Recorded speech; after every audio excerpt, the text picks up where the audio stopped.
Alhamdulillahirabbil alamin. Ya.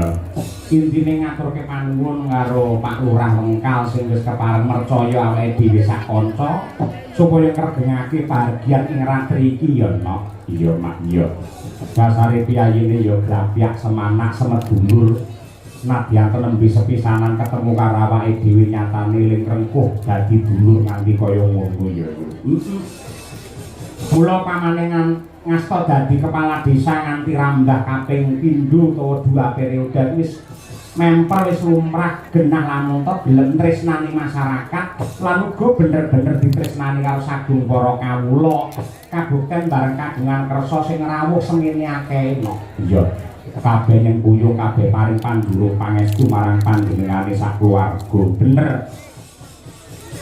Malah ripalungguhan iki pepundhenmu ingkang winangku ing pakurmatan ya kuwi Bapak Wakil Bupati, ya kuwi Bapak Hendi kepareng rawuh ana.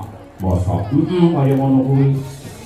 Mula kang mangkono menika wonten dawuh saking Mas Siswantara supados Bapak Wakil Bupati Mas Hendi saged bertatap muka lan ugi nyambung rasa kaliyan sedaya para pamirsa.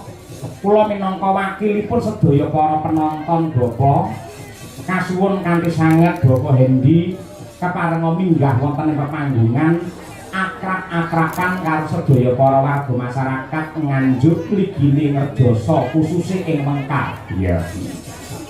Mula saking menika monggo dumateng Mas Hendi katuran minggah wonten ing pepanggungan. Duduk.